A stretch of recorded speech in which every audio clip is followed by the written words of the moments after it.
kick us off. Okay, absolutely. Thank you, Wayne. Thank you, everyone, for joining the CEC meeting today. Members, please take this time to either silence your phones or turn off other devices that might cause disruptions during the sound feed. We do encourage you to turn on your video if it's possible, but especially when you're talking today, so that because we're live streaming and also recording. As you know already, we don't take scheduled breaks, but please take care of yourselves during our meeting today as needed.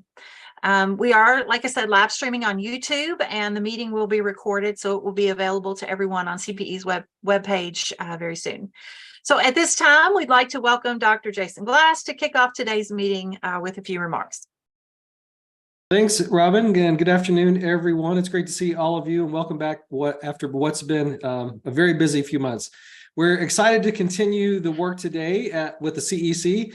Today, the focus will be on transition to the workforce, and Debbie Dennison is going to share the work that the Kentucky Workforce Innovation Board has been doing. We'll also have a data presentation from Matt Berry, representing KY Stats, and Travis Muncie, representing CPE, to talk about current workforce trends and the alignment of degree and credentials to workforce needs in Kentucky. And I'd also like to talk to you about some work that the Kentucky Board of Education has been doing. I'll put this in the chat. It's the part of the United We Learn effort, which is the state vision for K-12 education. Of course, that vision was created after an extensive listening tour with Kentuckians about what their priorities were for the future. Part of that work evolved into the state board getting really interested in what are the characteristics or traits that we would like to see out of graduates or learners coming out of our K-12 system. Of course, this aligns nicely with the graduate profile at CPE. I won't take Dr. Thompson's thunder by talking much about that, but just to say that there's a great deal of alignment between the things that we'd like to see with our students graduating from our high schools in Kentucky, and then what it would look like in terms of skills with students that are graduating from our institutions of higher education. Over 100 districts in the state of Kentucky have already developed local portraits of a learner or portraits of a graduate. And so this work is well underway in the state. The State Board of Education wishes to build on that. So they did extensive research looking at those local portraits of a graduate in the construction of the state version. Of course, the hard work in this is how do you translate it into reality?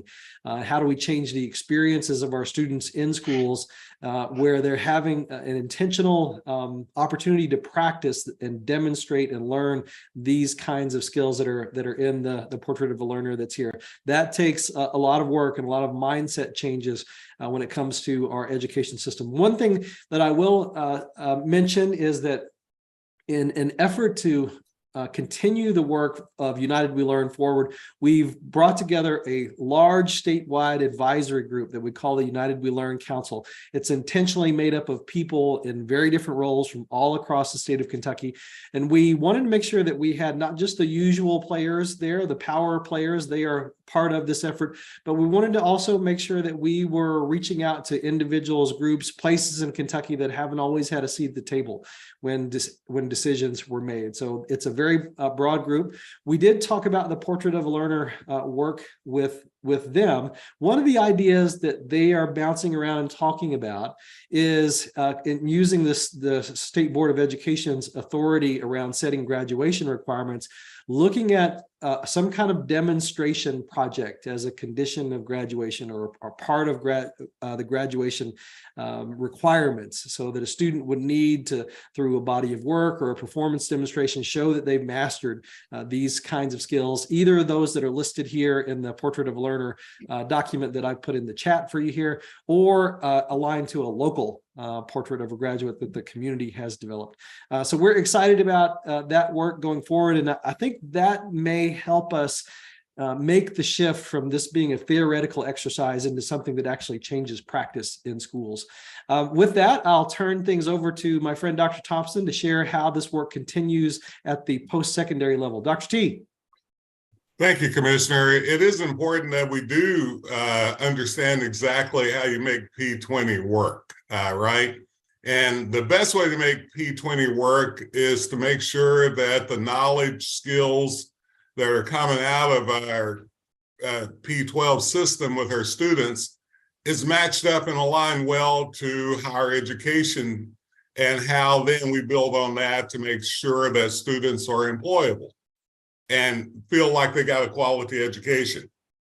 So you may remember several years ago when I came into this position, I employed QA Commons, a group that was working with employers. I had set, as an advisor to that group to help them to understand how it's good to have higher ed and employers at the table at the same time.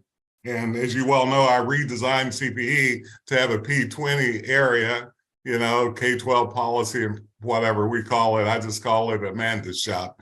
And then a workforce shop that really brings employers to the table with us on the front end.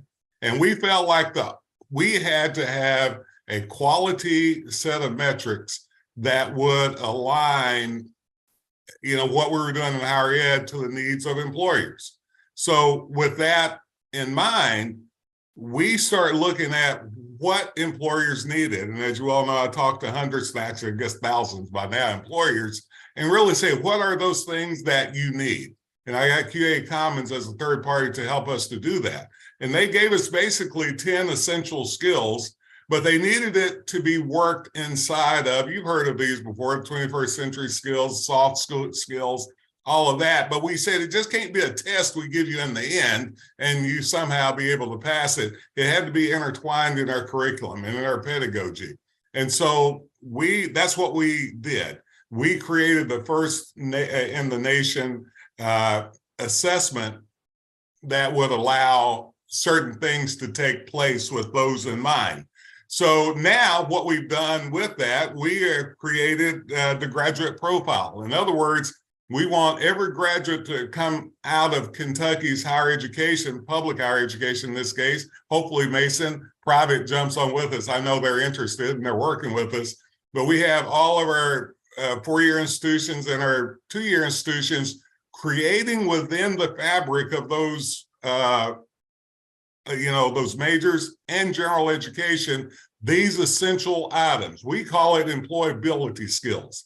And so they have to show that. We also want every program before the end of this to have employer advisory groups. We want to have employers help us build what we need to build for the future of Kentucky. We're doing predictive analysis and then prescriptive policies to make sure that that takes place. So when you hear things like being able to problem solve, they can have real life experiences in problem solving, on the spot. When you hear about those things that they need to do, collaborate with teams, come to work on time, right?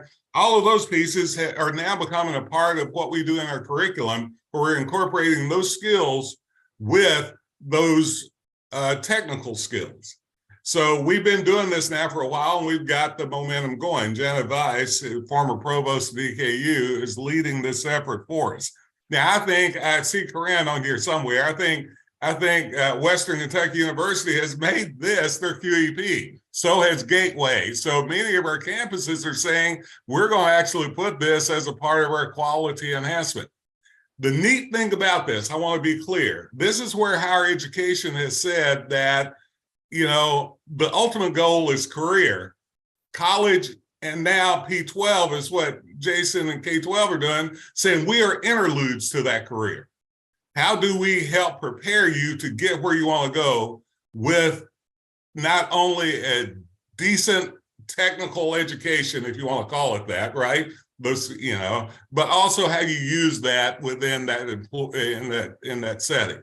So you need to know how to communicate well, both written and orally. You need to know how to be dressed professionally as you go into this.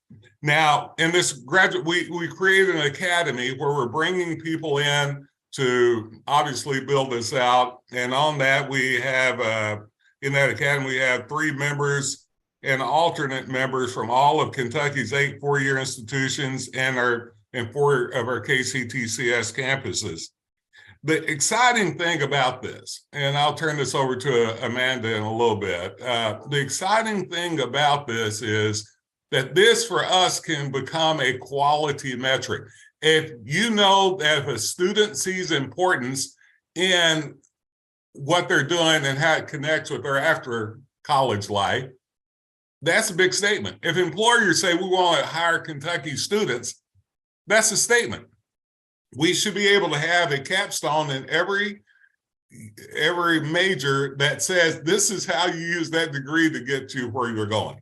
We already have a frontward facing student right to know, so they can see all those other things, how much money they need to borrow for a major, what jobs are out there for a major, but they need to know how to incorporate it in the way that they do their work in order to actually get employed. But we need those employers with us. So some of the other things we hope to come out of this, working in that connection with K-12, that every student has an opportunity as soon as they can to have a work-based learning experience. That's a part of this, either in high school or college, right?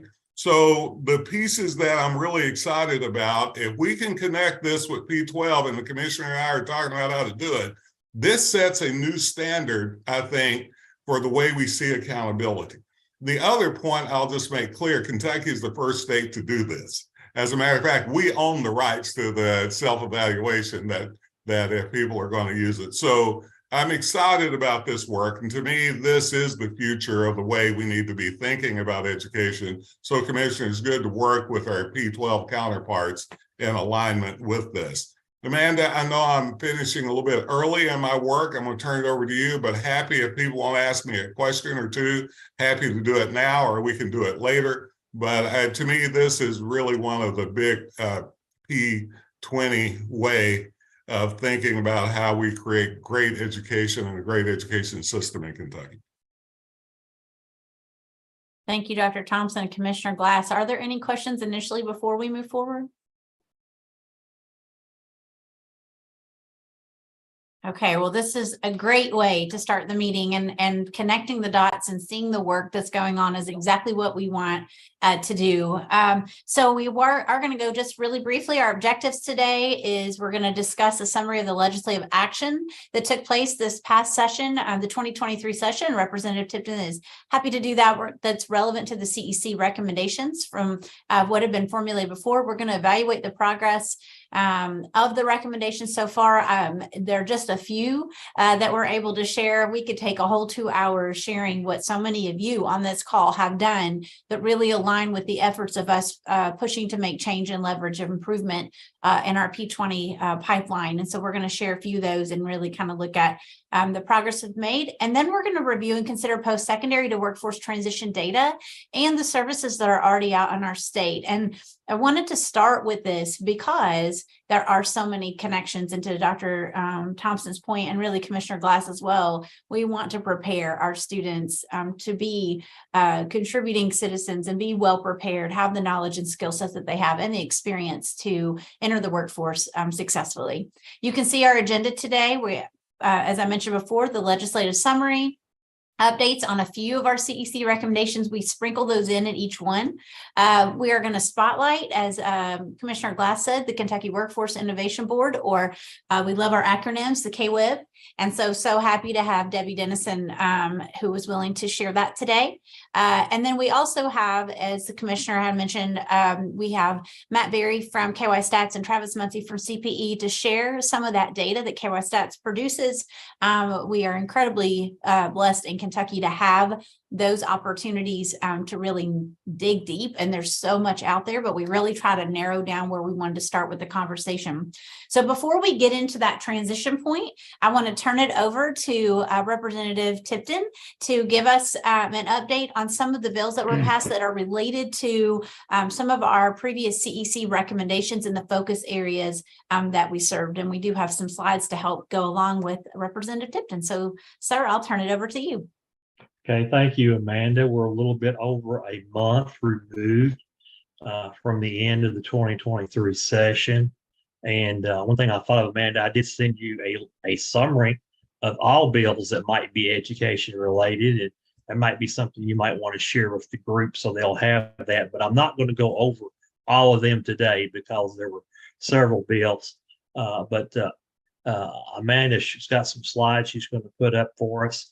But one of the bills, a lot of the talk has been around teachers and employees in school, and what can we do to help alleviate some of those issues.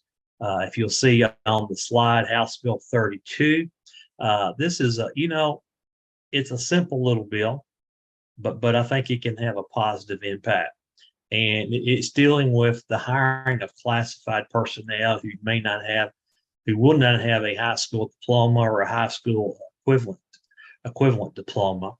And then if the district provides an opportunity for that employee to obtain that at no cost, but also allow them to hire that person without that diploma. You take, for example, somebody who's driving a bus. I would think if somebody can get a CDL license, there's no reasons for a school district not to hire them, because you might have people for whatever reason many years ago that did not complete and get their diploma. This is just another tool, a small tool that we're trying to provide school districts to help with the classified. Now, House Bill 538, a little more in depth. One of the issues that we're hearing, especially in a lot of school districts, is the issue of discipline and classroom management. Representative Tim Truitt, who happens to be an elementary principal, is the one who worked on this. He worked a lot with Jim Flynn, Superintendent's Association, some others, worked collaboratively on this and put this together, and is trying to help a couple of issues. One of them is with the expulsion issue. You may or may not be aware, there was an issue in northern Kentucky that came out a few months ago, resulting from a one-year expulsion. The child was put back in the classroom. There was a lot of community angst about that. So this will give school districts a little more flexibility in those type of situations, but also in classroom management. Because you have one child who disrupts a classroom, it gives those teachers and schools more flexibility and more tools in dealing with those situations. And it outlines a process for immediate removal from a classroom, and also establishes, like I said, an expulsion review process by local board of education. So Amanda, you want to move on to the next slide?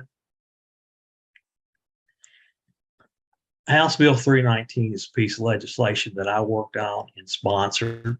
Again, dealing with teacher recruitment and retention. Leadership said not to care. They didn't want many bills, so I put a lot in this bill. And the first section of the bill deals with the Interstate Teacher Mobility Compact. The Council for State Governments has worked for the last year or two with the Department of Defense. DOD got involved because of military spouses who may have teaching credential certificates who move from one state to another. And what it involves, it sets up a process to establish a compact. Once 10 states have adopted the compact in their state, I know there were 11 or 12 state legislatures who had filed the bill. Probably need to follow up and see where we are on passage of those.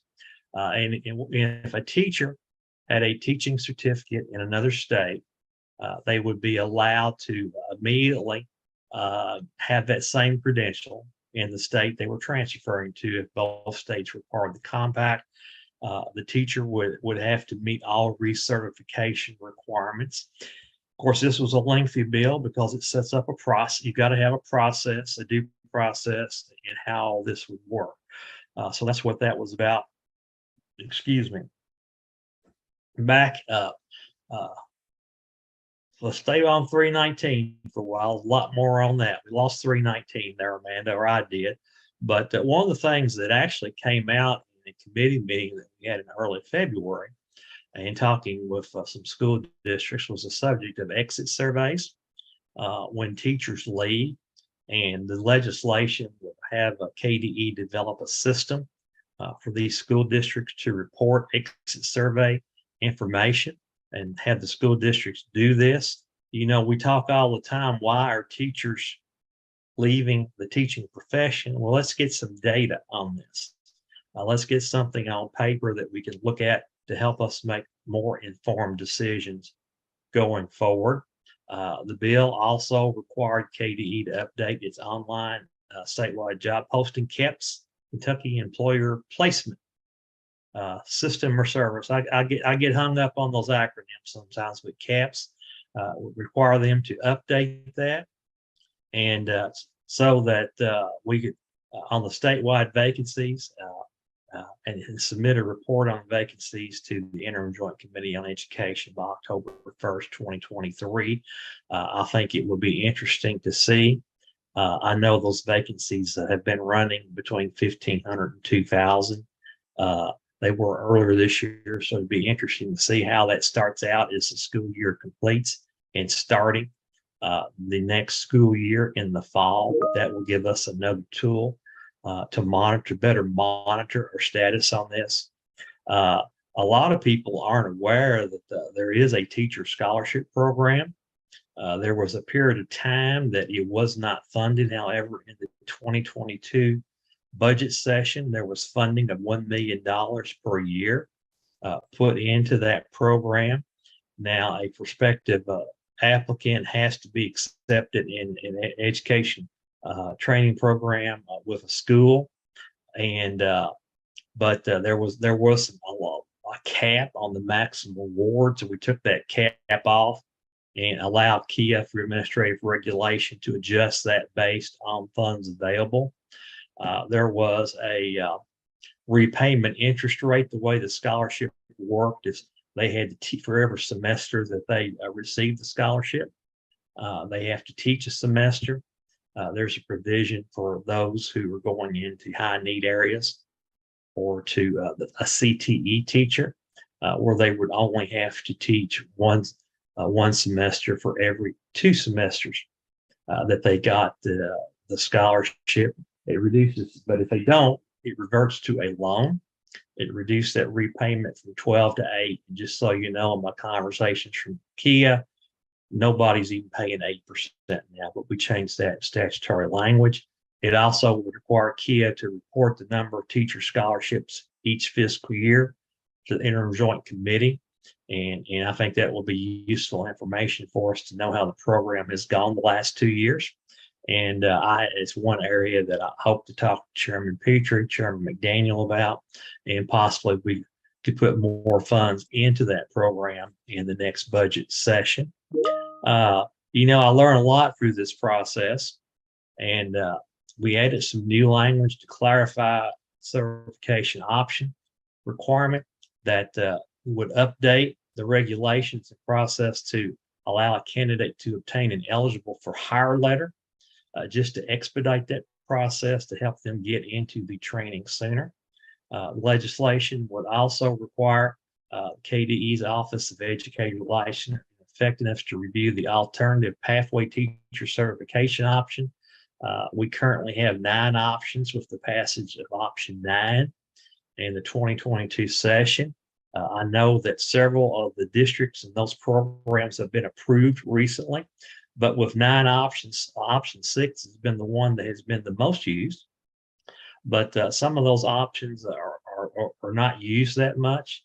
We want to make sure that there is no duplication and just try to make this simpler. And see if we can go through this and make it simpler, easier process for people to consider this. I know it's not listed. I actually worked on legislation, did not get it through on a teacher apprenticeship program. I see that Dean Murphy is on here, and I'll be with her and the folks over in Nelson County in a couple of weeks when they launch the teacher apprenticeship program with the Nelson County school system. Excited to see how this works. Had a couple of meetings last year with the Tennessee Department of Education. They initiated a teacher apprenticeship program in Tennessee.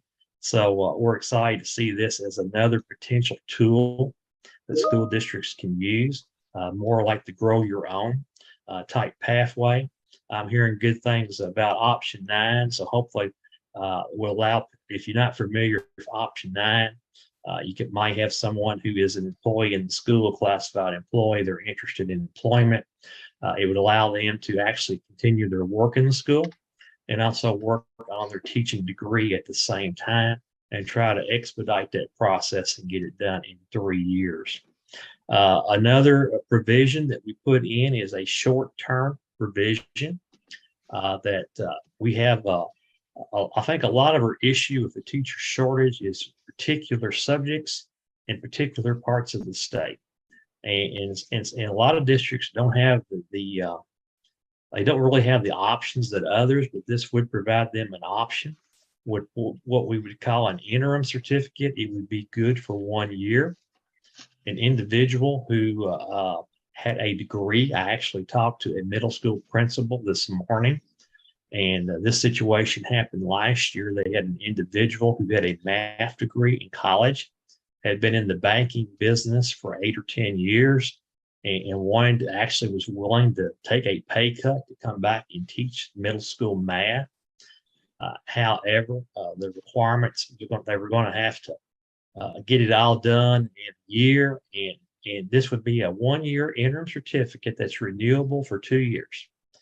So I think this will give us an opportunity to see how this certificate option is utilized, to see if there's any benefit to it.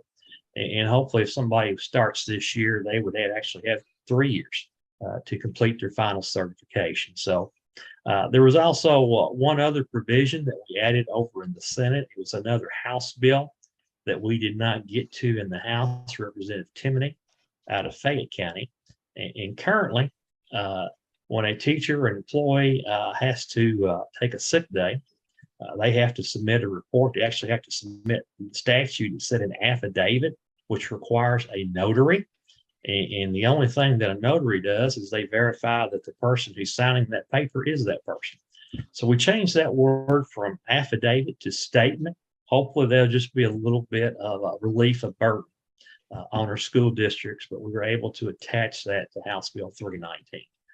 Okay, Amanda, go on to the next slide, please.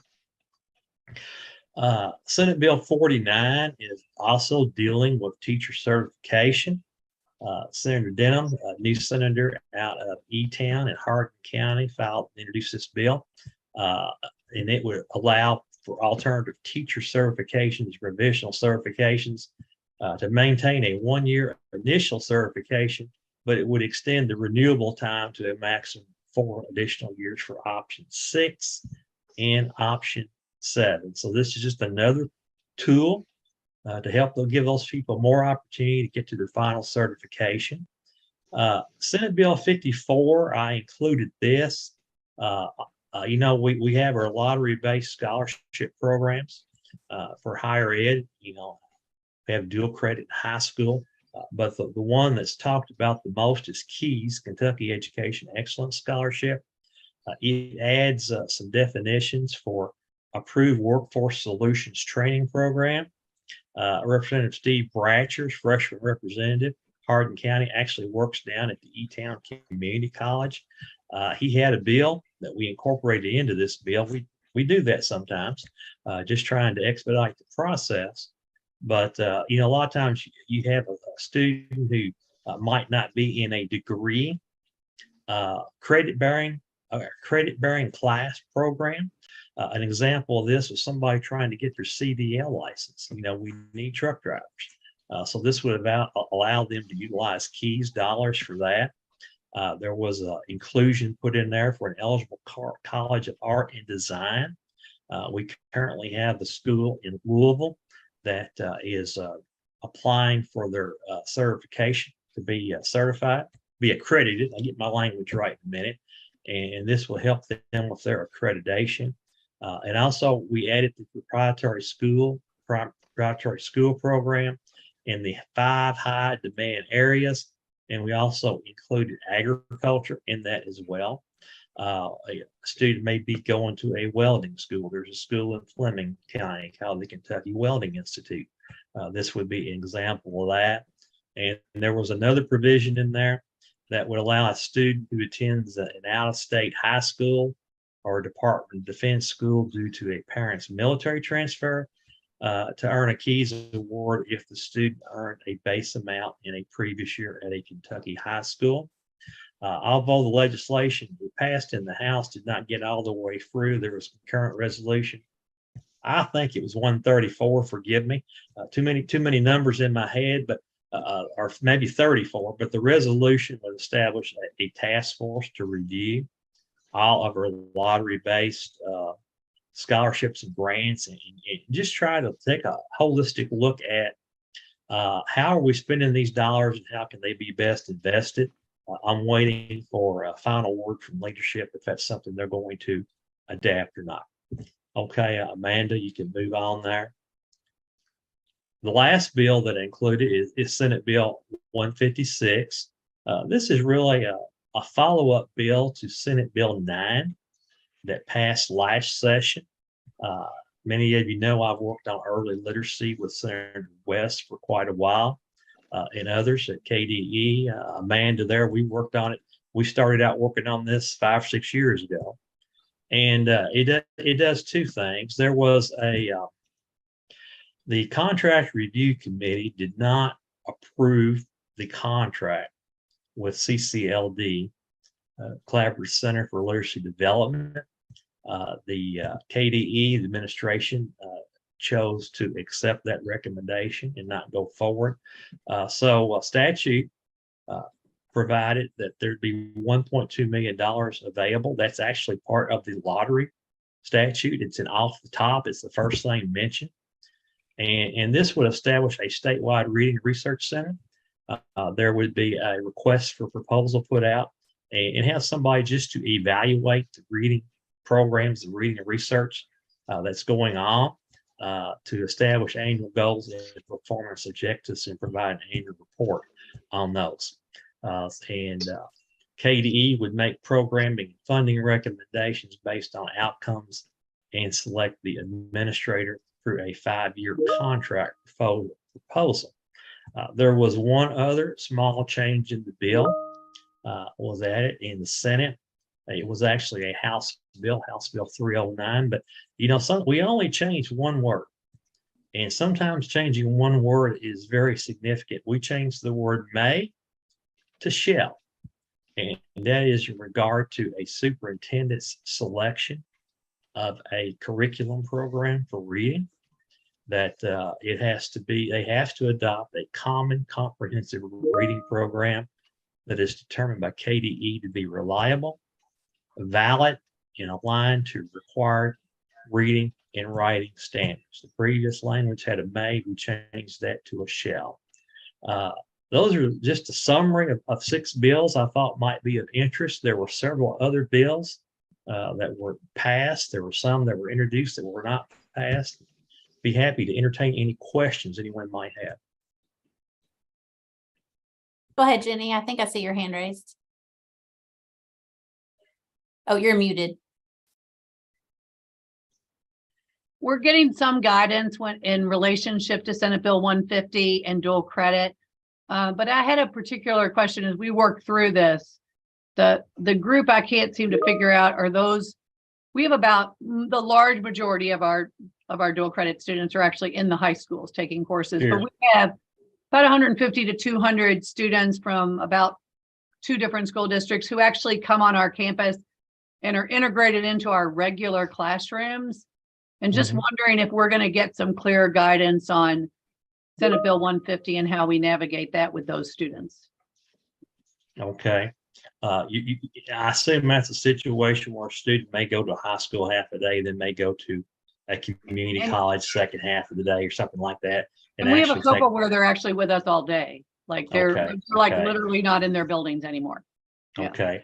The Senate Bill 150, and I'm trying to remember everything. Of course, it was geared for the K-12 school system.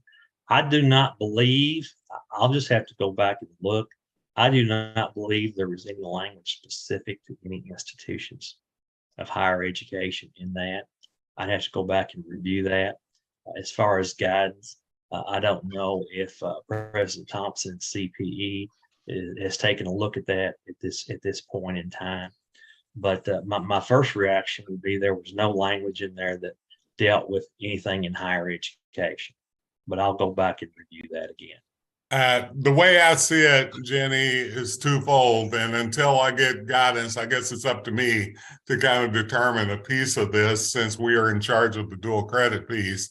I see it as a higher ed as these are higher ed classes. So even if there is a K-12 teacher teaching it, it's still a higher ed class. Much of that Senate Bill 150 I saw dealt with, I know you could argue that it dealt with more than curriculum, but in this case, my interpretation of this, Representative Tipton, unless you somehow get with your colleagues and tell me it's different, I'm taking it as we continue to teach those higher ed classes no matter who's the teacher teaching it, because you get high school credit for it later on in that regard. But as of right now, it's still a higher ed class. And so from my end, I'm treating it purely in that manner. And then the Senate Bill 150 did not affect that in my mind. So Thank you you. know, Dr. Glass, you may have a different interpretation than I do on that. Well, we've released guidance on this very question, and I think it's going to be up to the courts or future legislatures to solve this. The Department of Education, nor me as commissioner, nor the board have the authority to definitively say what is or isn't in it.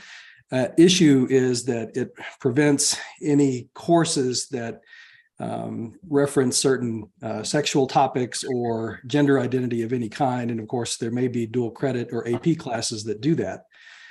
So it puts the onus on the K-12 system to not provide those in any form. So that's going to be something that we're going to have to work through and see how the higher education curriculum that's being offered in the high schools may have to be modified so that it complies with Senate Bill 150, or we may see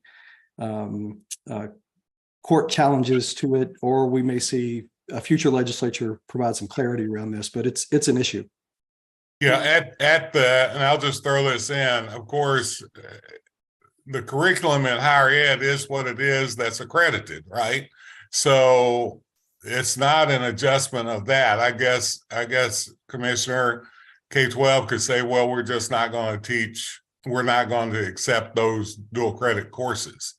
The challenge to the K-12 system is that the law doesn't allow it to be taught at all. So how we navigate that is going to be an open question. And that's why our question is less about those courses that are taught in the high schools, where the high schools that are, they're making choices about what of our courses they teach. They know what that curriculum is, and was more about the students that are leaving their high schools and just walking into our regular classrooms, right? And they're choosing what courses they're taking. And I think what I hear Representative Tipton saying is it really does not include those types of courses or those types of students that are actually coming onto our campus and are integrated into our regular courses with our regular college population. Well, that is their interpretation, Jenny. Because I don't see 150 as addressing that whatsoever in that regard. Because then that's a college. I don't care where the students come from; they're on a college campus taking a college course. I mean, and I know, Commissioner, y'all may interpret something different than that in that setting, but at least from our vantage point, that's the way we are treating that. Okay. Well, the language that's in the law says districts are required to ensure any child, regardless of grade level, enrolled in a district does not receive any instruction or presentation that has a goal or purpose of students studying or exploring gender identity, gender expression, or sexual orientation. So that's fairly broad. And so it puts, again, the onus on the district to ensure that any child of any grade level is not receiving any instruction in that. So that's going to be something I think we have to work through. And that's a point that I can take back and talk to my colleagues and see if we can get some clarification.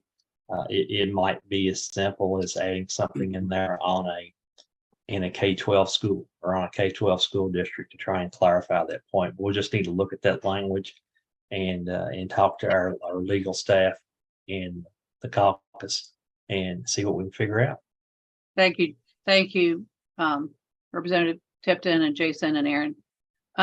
Second question, Has there been any discussion of extending the time period the institutions have to use the innovative scholarship dollars?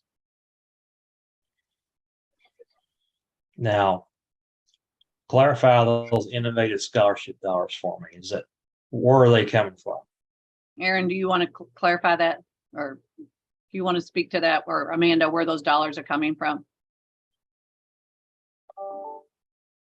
Jenny, I'll be honest with you, I am not familiar with. I don't know what the innovative scholarship. Are you talking about the Displaced persons. Oh, I'm sorry. go ahead. no. Once those are scholarship dollars that was appropriated, yeah, I'm sorry, the innovative scholarship. Okay. I'm thinking K-12. I mean, our P20 connection. Sorry. That's that is our refugee scholarship. And those funds came from the legislature, right? That's right. Drawdown. They are federal dollars, Jenny. And I know we've got some. Let me find the exact answer.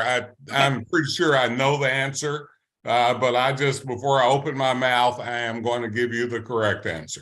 Okay, thank you. President Thompson, are those federal dollars that just flow through the budget? It was, you may remember this was Chair McDaniel and Senate President Stivers that really wanted to help the refugee. And Kia has a portion of it.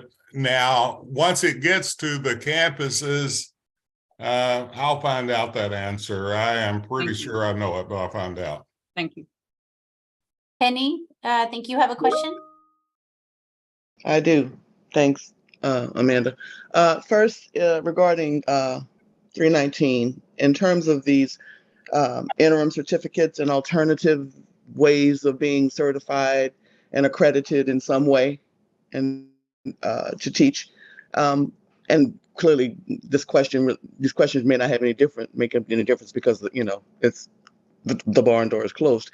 But my concern first is the quality of teaching, the level, because you are knowledgeable in math and you were in the business world for 15 years does not necessarily mean you are qualified to teach middle school math. So my question is, do teachers, districts, superintendents, principals have recourse when they see that this is not working out and that these people can be removed because it's just not working? Or how do they handle classroom management? I have several questions that really concern me about whether or not they can translate or transition from some other profession and come into the classroom just because I think I really want to teach. So how is that going to be addressed? And the other part is going back to your expulsion bill. These kids who are being expelled, these kids who are being taken out of the system, out of the schools for however long, when you say that they will continue to receive education, what does that education look like? And is it equitable education? And how is this going to impact the school to prison pipeline, which you may not be able to answer, but that's my concern. Okay, first on House Bill 319, one thing that I failed to mention on the interim certificate is it requires the school district to provide a mentor teacher to work with that individual. And the first thing is a school district that is not required to offer a contract or employ an individual who may receive an interim certificate. As you know, this is a short-term program for 3 years that we put in there. If we had an abundance of qualified teachers out there who were applying for positions and these school districts did not have vacancies, we wouldn't even be talking about this. We have an abundance. The problem is the climate where they don't want to teach. We have an abundance of qualified teachers. Mm-hmm. Well, regardless, you know, I don't deny the climate, but the point is these students have to have a teacher in the classroom.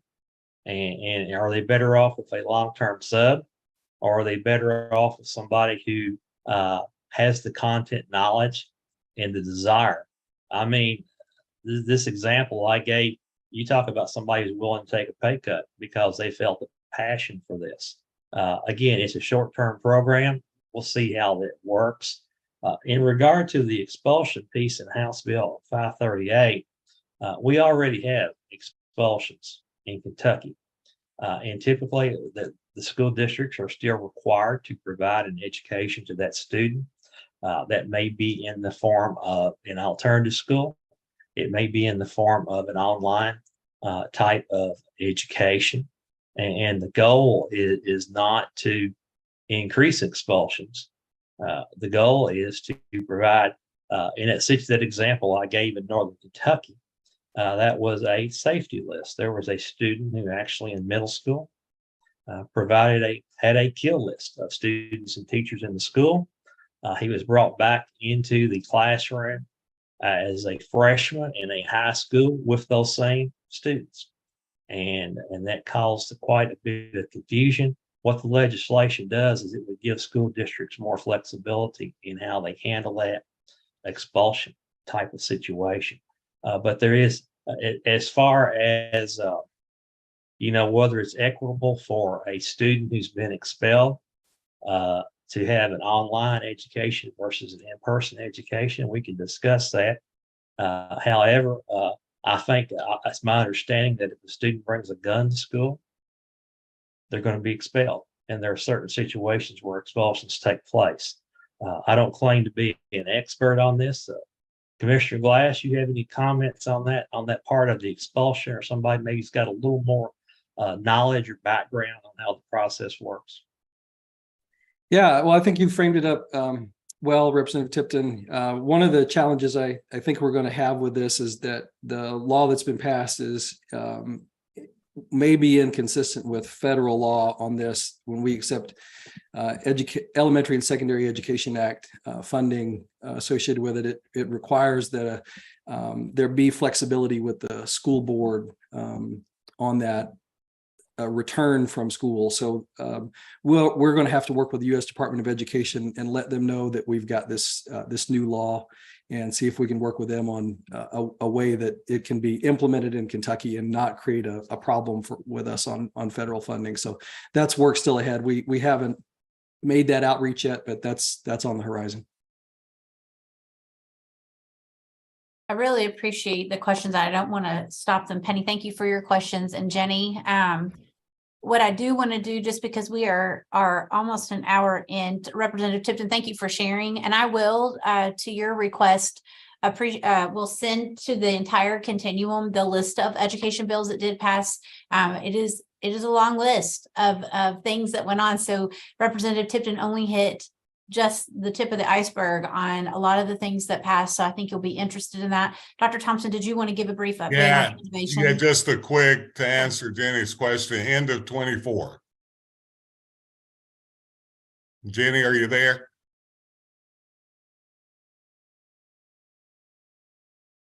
Well, I gave her her answer. She just didn't hear. There she is. I'm sorry, a student knocked on my door with a document they needed to give me. I apologize. End of 24. Okay, thank you. You're welcome. So what we're going to actually do, just for the sake of time, we do have great updates. Actually, the Lieutenant Governor was not able to be with us, and she has great updates about a new work group and dual credit. But we do want to make sure that we have time for our KWIB presentation with Debbie and our data. So we can continue that. This conversation is not over. We're just going to pause it. And actually, I'm going to turn it over to Debbie. Thank you again for being here. And we're going to let you tell us about the KWIB. Awesome. Can you guys hear me okay? Great.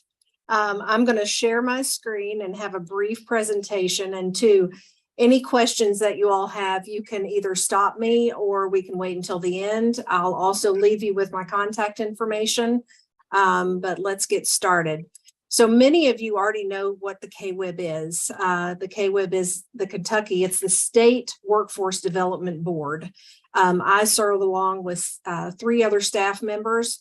Alishir Barikanoff is our executive director. He couldn't be here today because he is also at another meeting. But we are a board that is an advisor to the governor. And as I move through, again, I don't want to read everything, but basically we exist because the Department of Labor created the Workforce Innovation and Opportunities Act, or some of you may know as WIOA. And as an advisory board, we are to review, advise, suggest, strategize, innovate, and incorporate all of our partners. And our partners include employers. It includes those in labor force. It includes those in community-based organizations. And then also nonprofits. So it's to take our whole collective, our whole ecosystem, and try to make sure that we've got programs set up as efficiently for job seekers to get them to the employers who need the workers. Is that program and that ecosystem as efficient as possible? So we'll walk through a little bit of what that means. Overarching goal is to strengthen and improve the Commonwealth's workforce system, and to get Kentuckians into those quality jobs that you all were even talking about earlier, that President Thompson mentioned. So we're all in this together. I want you to remember that part, because we rely on each other for the same things, right? We currently have 39 board members. It does change on the occasion. Either you have folks that retire, leave, and just the way boards and commissions work, sometimes trying to get that business-led or employer-led percentage that we're supposed to have at 51%. Sometimes that's difficult. So I just wanted to show you, in case you're familiar, and hopefully you can see my screen. Hopefully you're familiar with some of the names on here. Again, these are governor appointed positions. But as you can see, several of the folks on this continuum also represent our board. We do have quarterly board meetings. One is coming up on May the 18th. Now that COVID restrictions have been lifted, we really have started to shifting more in person where we can. So would be happy to have you all in person or virtually, whatever best suits your all's calendars. Just to get into the functions of a state workforce board, and I'm not going to read through all this. I can share this with Amanda and Robin, and they can share this out with you all. You see a lot of the same words. It's to develop, to review, to analyze, to collaborate, to convene. We really are trying to, again, take the whole workforce ecosystem, review it in segments, and I'll show you through our committee work how that's aligned. But to be able to really discuss what is existing, especially post-COVID, are we addressing all of the needs that are out there? Working internally, I know with the Office of Employer and Apprenticeship Services, are employers getting the support that they need from our ecosystem? If not, how do we, embolden that?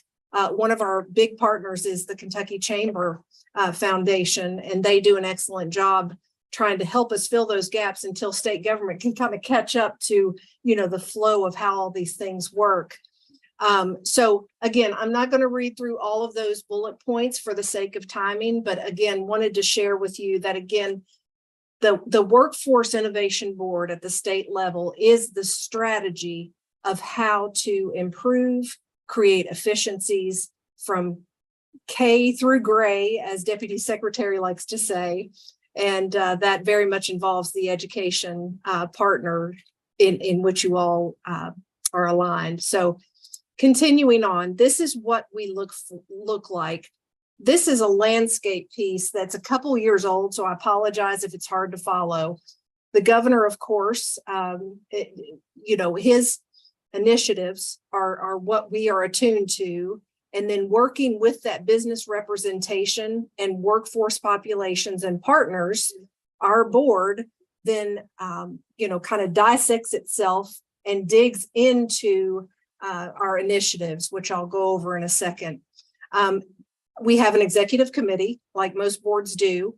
We are administratively attached to the Education and Labor Cabinet, and Secretary Link certainly does show up and provides insight as to some of the other initiatives of the cabinet that might impact the work that is being done. We also, in the last couple years, I believe it was actually July of 2020, the legislature passed a collaborative, it was a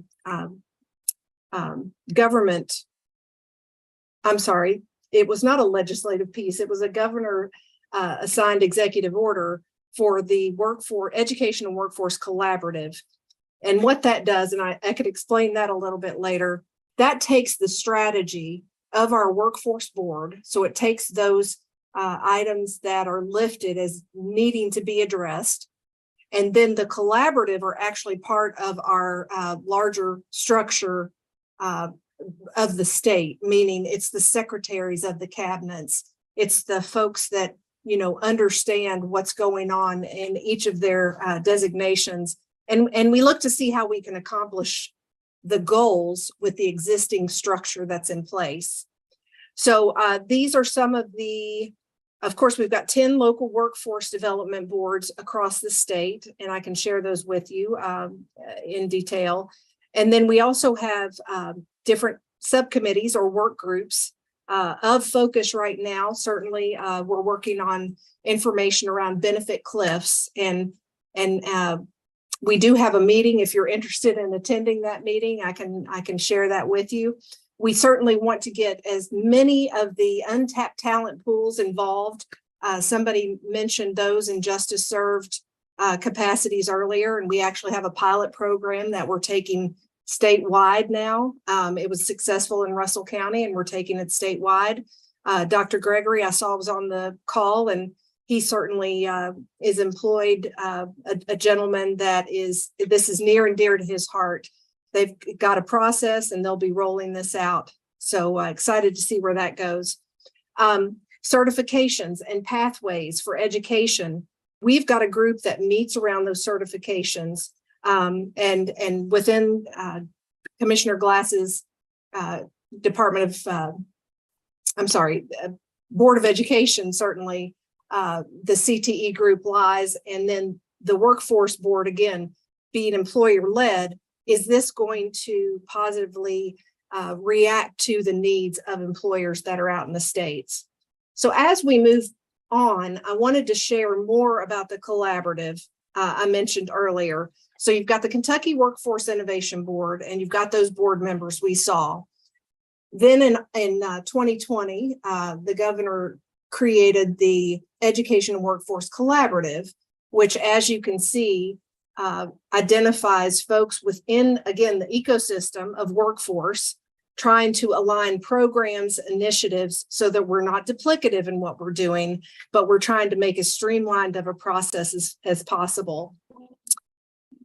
Additional information about, the federal side of things, and then how that comes to Team Kentucky. This is what this kind of looks like, right? And WIOA, the acronyms that you mentioned earlier that we love to live by, this is WIOA's kind of federal view of what exists in workforce.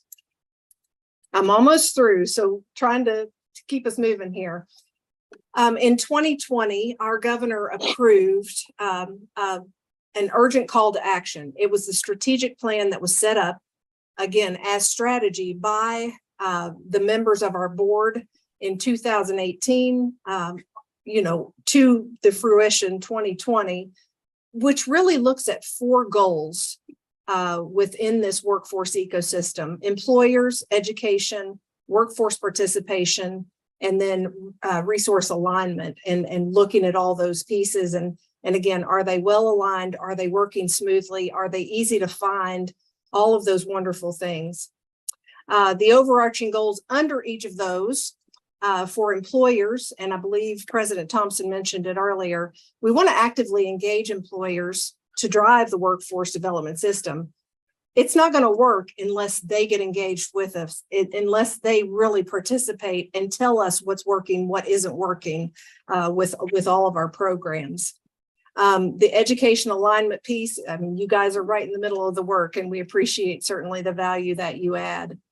The workforce participation piece, this is what they're working really hard on right now. We are at 3.5% participation in the state. I know we'll go over that data in a while.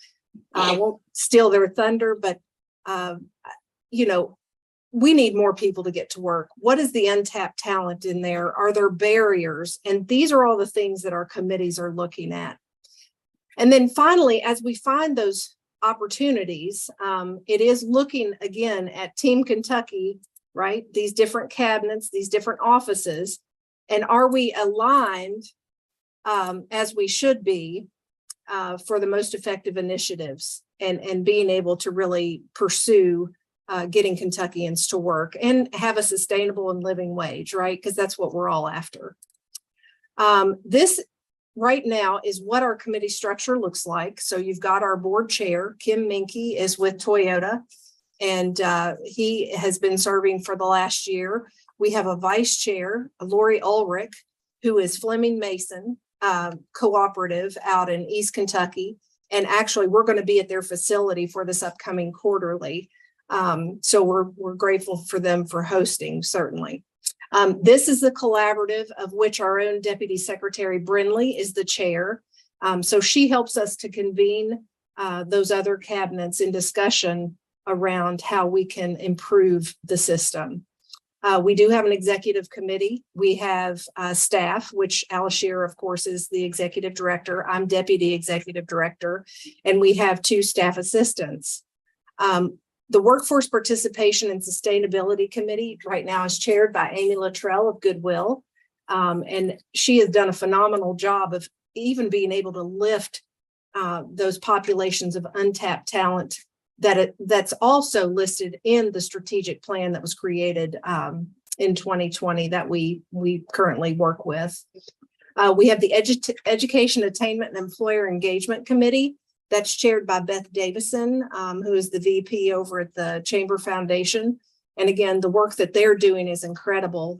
Just the outreach and the employer engagement that they have alone, in addition to what the state is doing, is incredible. So we really value their participation. And then our chair actually is leading our Resource Alignment and Funding Committee. The work right now lives in the collaborative, so that the collaborative board, when they meet quarterly, certainly we're taking information back to this particular committee. But right now, there's some good initiatives around work-based learning, around what we're calling Jobs on Day One, which is a justice and public safety initiative to really get those justice served individuals into our workforce pipeline, and to do it in a way that's going to complement not only employers, but also just address the needs of people having hope coming out of incarceration. And then finally, which is currently under revamp, is our Work Ready Communities. You all may be aware of this initiative. It started off as an economic development initiative, and it's a very important way at a local level to lift up what your city, what your county is doing, to encourage new industry to come. So stay tuned for further things going on in that arena. And then under each of these, you can see there are subcommittees. We've got communications.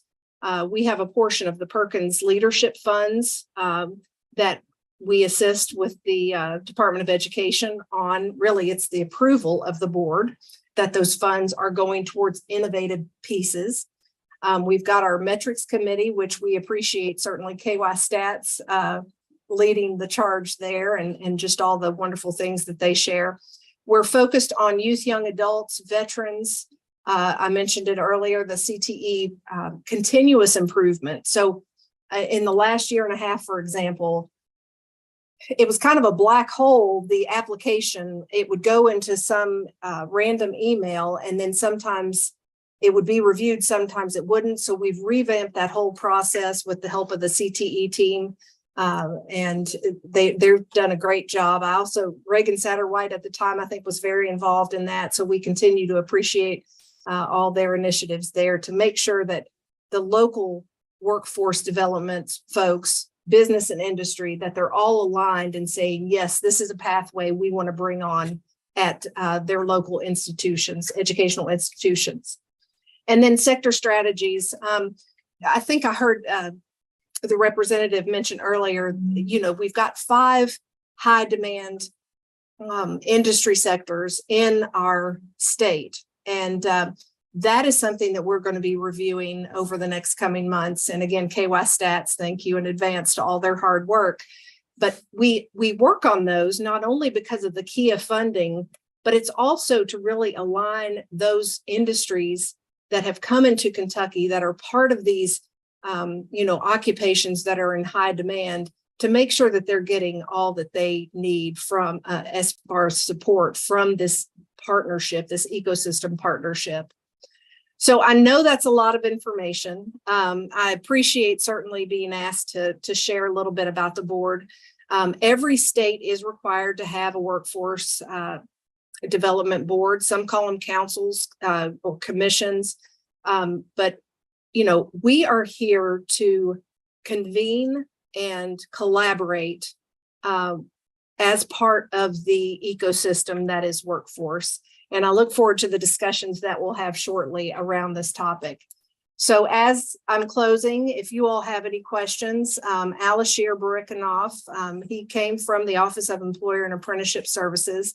So he has that employer-based background that is so important for this initiative of strategy to work going forward. And he and myself are certainly available as needed. But thank you for having us today. Let me know if you've got any questions. Debbie, thank you so much. Any initial questions for Debbie before we get into the data? I think it kind of complements what Debbie has shared. Amanda, this is Representative Tipton. Yes, sir. Debbie, appreciate that. You mentioned obstacles to people engaging in the workforce. Of course, the workforce participation rate is crucial. We've been very fortunate. We've had a lot of new business announcements that are going to require a lot of employees. So we're only going to be more challenged. What are some of the main obstacles that you all have identified from people engaging in the workforce? Well, when we focused on populations, different populations have different obstacles, right? But some of the resounding ones are around their day-to-day life. So childcare, transportation, getting to and from their work is critical, and especially in rural communities, you can imagine that's very difficult. And then also housing. It's one of those things that, especially with interest rates going up, folks that may have initially been able to afford housing are not able to right now. So, you have to decide, are you going to put food on the table for your family, or are you going to have housing? So those are probably three of the biggest barriers that at a state level, if we could crack, would help, I think, folks in the work, those that aren't participating today in the workforce, get back into the workforce. Thank you, sir, for the question.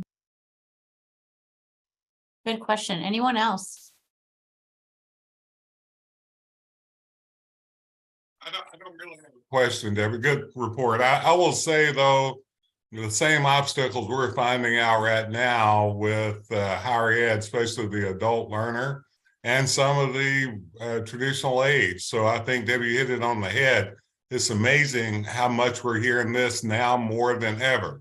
I mean, as a sociologist, I guess I could go back and study it if I could find the time. But this thing feels like it's coming to the head for the future of our economy. That's why we're working so hard to build out this educational attainment piece, because it's hard to keep up with building the pipeline to the economy. And then if we're losing people out of the pipeline because of those obstacles, I think that's one of the other items that we're going to have to consider as we look at the overall Representative Tipton of keeping this economy rolling hard. Absolutely, Dr. Thompson. Anyone else? Well, Matt, I'm going to turn it to you and Travis Muncie to kind of fill us in on where we are in the state. Debbie really set up a lot of great infrastructure and information. Debbie, I have a lot of questions that I have going on in my mind, so I really appreciate your presentation. But let's hear where we are kind of, and then we will have a chance to talk about the data. So Matt and Travis, I'll turn it to y'all. Thank you, Amanda, and I'll get it started. introduce Matt and get him rolling with the presentation. But first, just want to second what Debbie said. You know, KY Stats is an amazing resource for our state, and we're lucky to have such a rich longitudinal data system to where we're able to see across these transition points, whether that be from, you know, secondary to post-secondary or from post-secondary to the workforce. So, you know, a lot of what Matt's going to go over is going to highlight a lot of that. But you know, just to set the framework for the conversation, when Amanda and Robin approached us and really wanted to focus on kind of that transition from post-secondary to the workforce, you know, I think our minds really went to what is already out there, what reports already exist. Because, you know, whether it's the post-secondary feedback report, the multi-state report, the Students' Right to Know, or the Future Skills report, there's already a lot of resources that kind of make that connection between, you know, post-secondary to the workforce. So with that said, you know, we're really going to focus on, or Matt's really going to focus on, I'm not going to take too much credit for it. He's going to do most of the heavy lifting as usual. And I guess that means I owe you another lunch, Matt. But he's really going to focus on the post-secondary feedback report and the future skills report, which both do a nice job to kind of show those workforce outcomes, you know, based on different variables and different aspects coming from post-secondary education. So with that, I will go ahead and turn it over to the Executive Director of the Kentucky Center for Statistics, Dr. Matt Berry. Well, thanks, Travis. One of these days, I'm just going to put you on our staff part-time just to come around and do introductions for me, because you're always so kind. It makes me get a little bit of a big head, but I do appreciate it. And hopefully, as you all know, CPE is one of our oldest and most important partners. So the feeling is mutual, and I appreciate the introduction. Just in case anyone is on the call that I don't know, as Travis said, I'm Matt Berry. I'm the newish executive director at the Kentucky Center for Statistics, or KY Stats. Usually when I start these presentations, I'll give 3 or 4 slides and take a few minutes to sort of describe what KY Stats is and what we do. But I feel a little bit like we're in a family reunion here today, so I don't need to take much time on that, other than just for those of you who may not be familiar with us, as a brief overview, we house the longitudinal data system for the state, which means that we collect and connect data across sectors and over time to provide analysis and information for the public and policymakers and practitioners. And we also house the Labor Market Information Office. And so the connection of those two things I mentioned them because that's really where the information I'm going to talk about today comes from. The other thing I wanted to mention before I dive into this, and Amanda, I know I am aware of the time, so I am going to speed up a little bit just in case you were worried. I don't think Not worried at all. You keep going. In case, because I know we've got some work to do after I am around for a little bit. What I want to do today is just sort of talk a little bit about some of the products, as Travis mentioned, products and research that we have already been producing and produce on a regular basis that I think can inform this conversation, particularly related to education to workforce transitions. And then some of the projections around the trends that we see in the workforce needs, et cetera. I'm going to kind of take a look at 3 primary products that we have. And then as I was mentioning to Amanda just now, I know that we're going to kind of break out and do a little bit of rolling up our sleeves and talk about what we might want to know that I don't show you today. So my intention here is just to give you an overview, make you familiar with what it is we are doing currently. But I'm going to ask you all, and every time you see me speak in this role, I'm going to kind of ask you something similar. I'm going to ask you to continue to challenge us as KY Stats. We're very fortunate. We do have the best longitudinal data system infrastructure in the country. I feel very confident in saying that. What that means is, and I think we use it very robustly, but I know we can be doing more. So that means that our partnerships like this really should be places where we can ask tough questions, identify things that we could be doing better or more of. So that's what I'm going to ask you all to do for us so that we can inform this kind of critical conversation. So having said all that, let me move into the first product that I want to talk about, which is the post-secondary feedback report, one of what I consider to be our seminal reports. I'm going to give just a brief overview of some of the key information that we can display using the post-secondary feedback report. This is actually a very new update. Last time I talked about it for Travis, I think I said it was hot off the presses and you could feel it. It's not quite that hot anymore, but it's still a very new update. So this is relatively fresh data. What you can see here, the post-secondary feedback report kind of focuses on 3 different buckets of outcomes: employment and enrollment outcomes. We break everything down by demographic and employment outcomes, and then we look at completion and transfer. So I'm just going to give you an example of how each of those functions.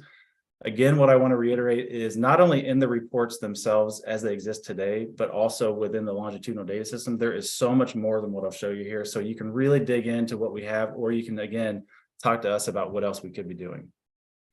So again, we kind of break it down into these three primary areas in the post-secondary feedback report.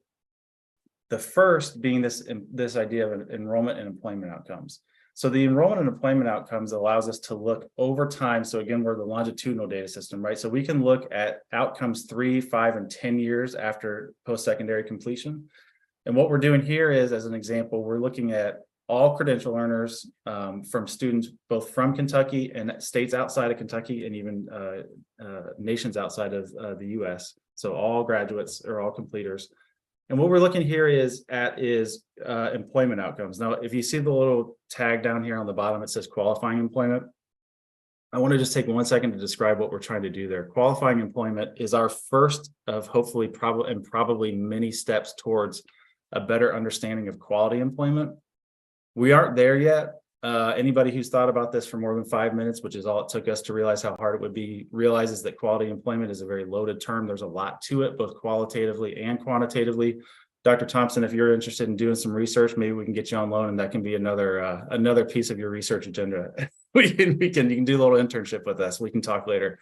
We can find you the time. So qualifying employment, though, is our first step towards that idea of quality employment. All this means is when we show employment outcomes, typically what we do, this is an oversimplification, typically what we do is we look at data from our unemployment insurance system. And so it really looks at anyone who was employed at any time within the quarter that we're looking at or the year that we're looking at, and whether they earned a wage. Qualifying employment takes it a step up and means that you had to be employed at a UI eligible firm in the state at any period in 2 quarters and earn $3,000. So that gets us close to being tagged to eligibility for unemployment insurance payout. It's not exactly what that is, but it's pretty close. So it's our first step. So anytime we're looking at employment outcomes in this example, in this presentation, that's what we're looking at. And hopefully that's one of those areas where we'll be doing a lot more work to understand more about it. So again, we can look at outcomes both in terms of wages and employment percentages. This all looks at 3 and 10 years out. So if you wanted to, you could look at KCTCS completers, for example, and look at their wages 3 years out as $33,000. You can compare that to research institution completers and look at the wage differences there. But you could also look at the percentage of employed completers within Kentucky and look at the differences there too, right? And so the dynamic flips depending on what you're looking at. So another way that we can analyze these data in the post-secondary feedback report is by major area. So if we look at this, again, 3, 5, and 10 years out for qualifying employment, the first thing that I want to highlight is 3 years post-completion. These are some key takeaways looking at it this way. 3 years post-completion, education majors had the highest median salary, just above $50,000, about $51,600. 5 years post-completion, now that moves into STEM majors. So the big category of STEM. So that's about just shy of $57,000. And then it stays STEM 10 years after post-completion, 10 years post-completion, but bumps up to about $70,000. Another interesting takeaway here, I think, is that at all 3 of these intervals, 3, 5, and 10 years post-completion, the highest employment rate in state is from our education majors. Now that might be intuitive to a lot of us on this call, but I think that is an interesting takeaway from this. And again, just an example of the kind of things that we can use the post-secondary feedback report to do. I also mentioned that we really focus on demographic disaggregation. These are some of the examples of demographic groupings that we have in the post-secondary feedback report. Adult learners, which is typically 25 and older in the post-secondary context. Enrollment intensity, which is full or part-time. Ethnicity, gender, low income status, which in the post-secondary context is really just Pell Receipt. Race, and then underrepresented minority, which is the grouping of racial and ethnic minorities that we use in CPE context. So if we disaggregate in these ways, we can do things like look at 3, 5, and 10-year qualifying employment outcomes, and we can compare students who are identified as low income, so again, receiving Pell, versus non-low income students versus the entire student population. If we do that, we can see things like 3 years out, low-income students have a higher in-state employment rate than their non-low-income students. And then 5 years out, that remains the same as it does 10 years out. But you can also, on the right side here, you can look at the median wages and see that there are some differences between our non-low income and our low income students. So 3 years out, as an example, the median wage for low income completers is lower than our non-low income completers. So those who didn't receive Pell. So there's some interesting takeaways here. What we don't do, and this is where we sort of hand it off to folks like you on the call, what we don't do is sort of dig into the why this may be the case, right? There's a lot to it. We know there's a lot of cross-state flow here, and so it's not a qualitative judgment other than to say this does seem to be the case. Another thing that we can do is, in terms of these disaggregations, we can look at these looking at low income as our example of ways to disaggregate. We can look at 10-year qualifying employment, or any period in the 3 or 5 or 10-year periods, and the percentage of those employed in the state with qualifying employment. But we can look at these along the left side here, you see the credential level. So what's interesting in this one that we pulled out as the example is for our low income students, completers, 10 years out, the highest in-state qualifying employment rate is for those who earned a diploma, followed by an associate degree. And so at least for the low income students, if you look over at the non-low income students, the associate degree is the highest percentage. So again, differing between income status, income rates, or income level and credential level. Now, another report that I mentioned is a slightly different look at employment in the state and credentials. So this is our Kentucky Future Skills Report. This has also been recently updated. We only like to show you the freshest reports. So the Kentucky Future Skills Report, again, like I said, it's a slightly different look at the data that I just showed you in the post-secondary feedback report. So this looks more at credentials for all Kentuckians and how it relates to the Commonwealth, or to employment in the Commonwealth. Again, we try to provide these data in several different ways. So we can answer questions like, how many credentialed Kentuckians are in our workforce? And these credentials we look at, this is a broader look at credentials. So this includes high school and GED credential earners all the way up through doctoral. So it doesn't solely focus on post-secondary, just like as the post-secondary feedback report. It does look at what this report does also look at what kind of wages they're earning. And then my particular favorite part of this is it projects out to how many jobs will be expected over the next 5 years, and then looks at demand for wages and occupations by region. So I think that's some of the most interesting information that we provide here. This is sort of the first piece of this report, the historic supply. So this looks at the number of people who've earned credentials, and I think in this case it's between 2016 and 2020, which is the most recently available information for the KFSR. Again, this includes high school and GED credentials, CTE certificates or diplomas, and then again goes all the way up through doctoral. One thing, if you had the time, and I'm not going to give you the time because I'm trying to speed through so we can get to work here. If you did have the time, one thing that you would see is that most people do tend to have more than one credential, which again, I think for us does make sense, but it's probably an important note for the context of this conversation. This is a similar view to what we were showing, what I was kind of highlighting in the post-secondary feedback report. So this chart on the second page of that dashboard, it shows 1, 3, and 5 year outcomes at all credential levels. And it includes individuals without credentials as well. So again, relatively intuitively, what you'll see here is that those without credentials do tend to have a lower median wage. So moving on to the next slide, if you look at the percentage of credentialed employees in each key sector between 2016, what you can see here is that will also differ based on the credential level. And then finally, this is the part that I said that I think is really cool, and I think that's probably just because I spent a lot of years, as some of y'all know, in post-secondary education, and so we thought a lot about how we were feeding into the future demand for the workforce. This is the projections tab, which I think gets a lot of attention and focus, and I do think provides really valuable information for us. This is looking at demand openings and then the changes for these key occupations.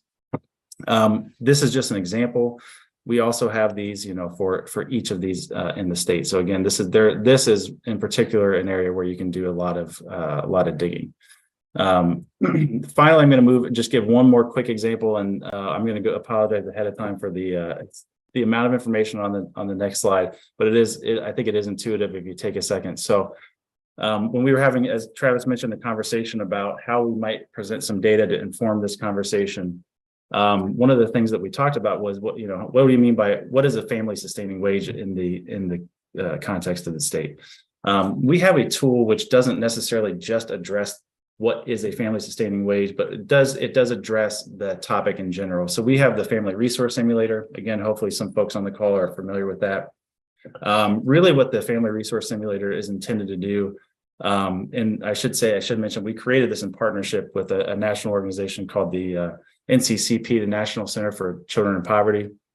It's really intended to understand how income and public benefits interact with one another, whether or not and when there are benefits cliffs, and then at what point, given a family scenario, individuals reach what we call self-sufficiency, which is net resources above zero with no public benefits. And so if you look at and this is just some of the information, basically what the way the tool is used is at the individual or family level. And we do tend to think of it as sort of a facilitated use of this tool as the best way to use it, although not always. What I mean by that is if a counselor or an advisor is working with an individual on this tool, we do think it tends to work best. But this is just some of the information, which is input, income, number of individuals in the house, both adult and children, and things like net, resources like a savings account or debt, things of that nature. So sort of the entire household sort of scenario. And what it does is it feeds into this tool, which shows results.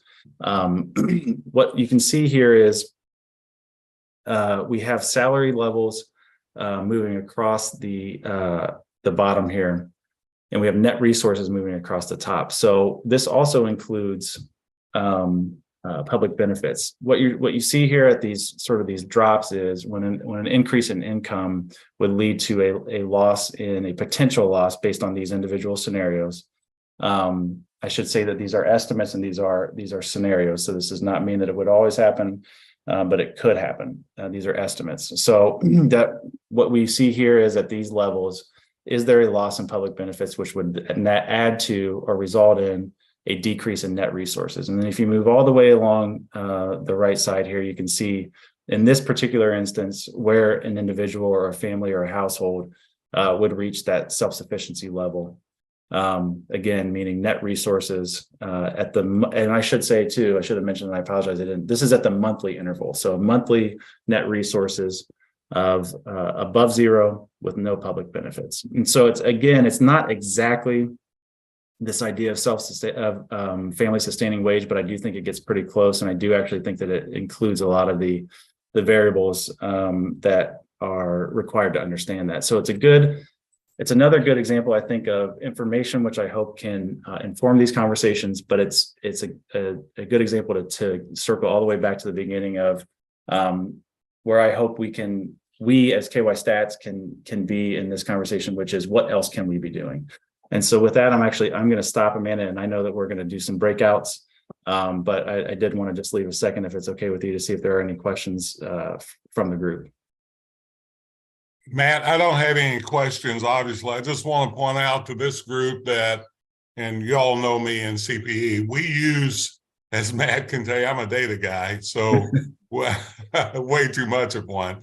But we use these data not just to inform of what we're doing now. We have actually built programs around it with our GRACE study to not only look at what jobs are open now, but what will be open 5-10 years from now. So these predictive analytics that we're able to do with KY Stats, which is undoubtedly the best P20 data system we have in the country, and have been for a while, by the way, and will continue to be, Matt, with your leadership. So thank you. But we use this also for prescriptive knowledge and policy. When I go and talk to Representative Tipton and his group, We talk about return on investment. We have real data to show that because we can collect it from all different ends, as you can see. So these KY stats, and Travis, with your team, in post-secondary, we are allowed to be far more informed.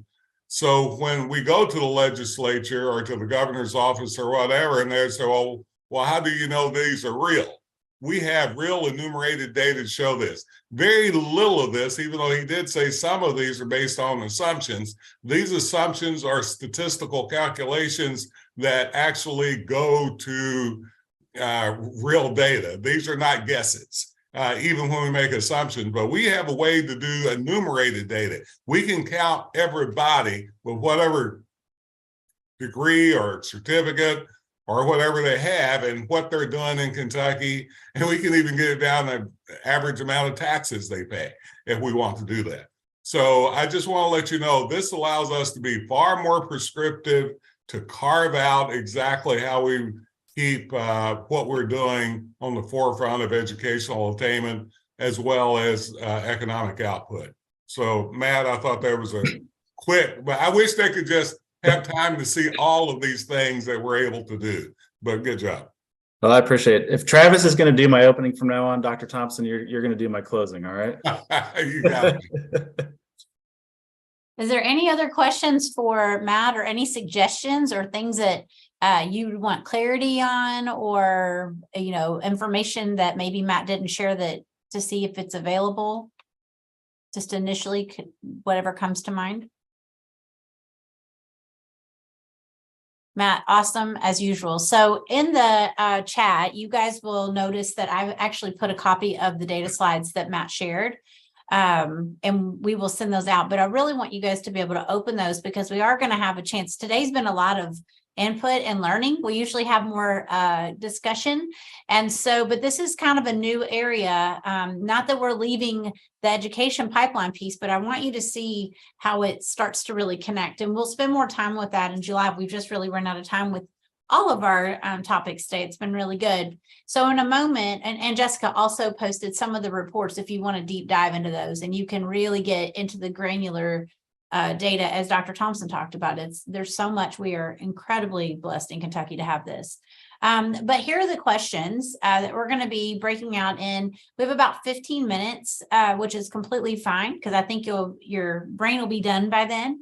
But what I want you to do is, if you're able to open the data slides, if you're visual like I am, and just kind of go back and look, I do want you to share out things that resonate with you about the data. What are we missing? Like, gosh, that's really helpful, but I didn't see X. That would be helpful. It may already exist. We just didn't share it, or it may be something fresh for them to consider. And then the biggest opportunities to collaborate or leverage improvements. And so we're going to start this conversation. It won't end today. I think we're going to have to continue it into July, but I really want to get your input. So Robin is going to send us into a couple of breakout rooms, and then we'll be back in.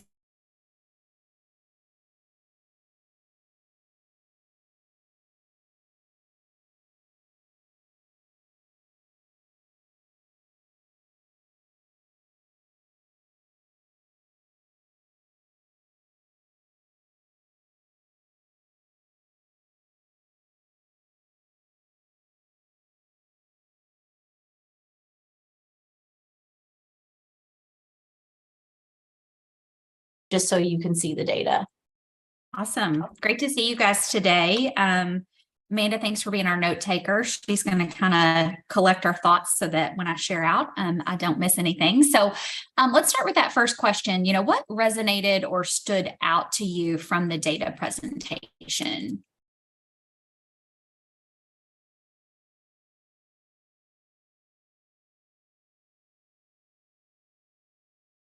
Okay, I'll jump in. I think to me, the main thing is just the amount of data that we have. I mean, I think, and as you know, and probably most everyone on in this room, we're touted across the country for having the amount of data that we have. And so to me, that just really resonates. And the fact that we're very blessed to have Matt and KY Stats and able to access it. Mm-hmm. I agree. Other things that resonated. I'll echo Beth's statement that the key question is we've got the data. How do we utilize the data and leverage that data to move forward? So that's the key question.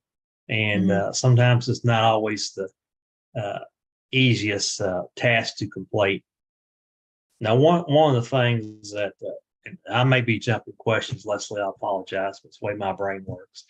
One of the things that really jumped out to me is because we've talked a lot about this in the legislature, is this issue of the benefit cliff. And it sounds real easy to come up with a formula to make this work. But when you get in talking with federal laws and regulations, it's not that easy. And so I think that's a challenge that we have is how do we help these families as they grow and their family resources? How do we enable them to continue to grow and maintain a level of those benefits so they can get to that where their family is sustainable? To me, that's one of the biggest challenges we have. I would agree. And I was happy to see the resource simulator. I knew it existed, but I've never had time to play with it. So I really appreciated you giving us a snippet of that. Well, thanks. Yeah, it is time consuming. I mean, Representative Tipton, to your point, there's so much that goes into even understanding where a benefit cliff, let alone, a policy prescription as to how, what to do about it, but even understanding it, there's just a lot to it. So there's a lot that goes into that tool. We constantly try to make it user friendly, but it's weighty. It's very weighty. For sure. Other things that resonated before we move on to the next question? It can be high level kind of observation or something granular. One question that I have, Amanda, some of you know me, I ask a lot of questions. I noticed a lot of that was 2020 data. Since 2020, we've gone through COVID. We're experiencing inflation. We're experiencing wage increases. How do you see changes in that data moving forward in the current economic climate? So that's a really good question. We really grappled particularly with our projections on how to, because this was the year where we did our projections where 2020 was now included. So it sort of depends on the type of analysis we're doing, but some of those include 2020 because they're 3-year outcomes or et cetera. So you have to obviously you have to have the number of years. I don't know that I can directly answer how I see the data changing, but I will say this: we are actually doing some work right now, and it might sound like we're maybe doing this a little late, but I really don't think we are. We're going to do some work to understand the impacts of COVID sort of across our continuum from a research and data perspective to try to address that question exactly, because I think now we have enough information in the data vault where we can sort of start to see what we can look backward and forward to understand where trajectories on some of our key metrics might have been headed. Labor force participation is just as an example, and what the dip in COVID might have done to our projections and to our trajectory and things of that nature. So we've got enough time now, and we right now are in the planning stages of a pretty comprehensive approach to trying to address exactly what you're asking. So. I don't know sitting here today, but I do agree with you that it's really an important thing for us to specifically address, and we are going to start working on that, or have started, I should say. I just think about the vitality of our economy when we were listening to Debbie and all the things that they are doing and trying to ensure alignment. And Matt, the things you all shared from 3, 5, and 10 years and that wage and the education attainment, it just makes me ask more questions. Are we pursuing the right fields? Are we recruiting folks in the right areas, in the right regions? And I know you all have a lot of data around that, but it makes me just wonder, are our efforts aligned to align with really what's out there and to hit a family-friendly wage, I guess, of how to use that tool and really just looking at the big picture. It just makes me question, even the folks that we're recruiting, and is it the right approach? I wonder about that. So I wonder about a lot of things too. And that's a great segue, I think, to move us to question number 2, which is what is missing from this first view of the data? What else do we want to know or need to know to be able to kind of work in our respective areas?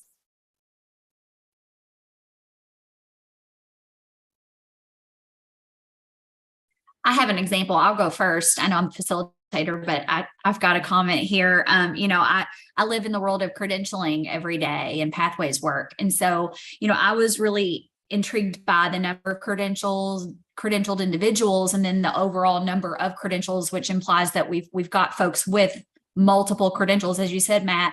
I want to unpack that a little bit more. Like, I want to see what sectors like that's happening more prevalently in, because, we obviously have sectors like education where, pay scales kind of incentivize that. But then outside of that, we have other sectors where we know stackability creates that social mobility to hop on and off of like education and training journeys. And I think sometimes there's some barriers to like folks in those other sectors being able to stack those credentials. So I just want to see more of that. I want to unpack that a little bit more.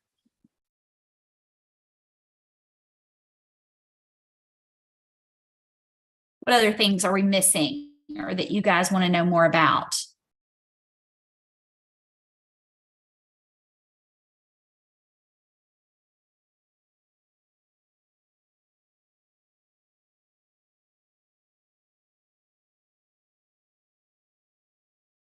This is already such a rich set of reports, and Matt's team does a great job. But I know there's a whole nother report, the high school feedback report, considering the work of the Continuum, if there was some way to link those 2 reports or kind of drill down in, maybe even to some of the regional differences, so we can kind of parse out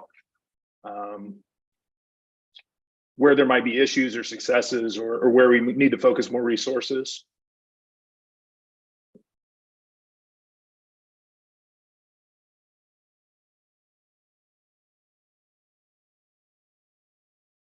Other things that you guys would like to know more about?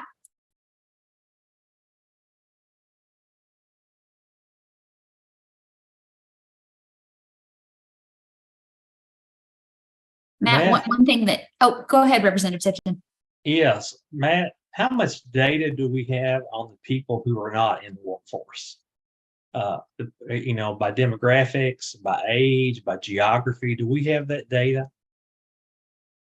If they show up, if they show up in some other part of our system, for lack of a better term, yes. If they are just out of the workforce, we can show that they have dropped out of the workforce. But if they're nowhere else, so let's say they're not, I don't know why my brain went here, but let's say they're not incarcerated or enrolled in a post-secondary institution, or in a GED program that Dr. Gregory's running, or something along those lines. If they're just out, then we really don't have anything on them.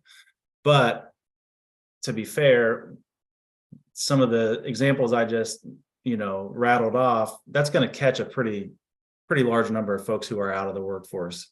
So there's always going to be that group of folks who are sort of off the radar screen, for lack of a better term, but we can find them elsewhere if they are, if they're in those institutions and systems. Mm-hmm.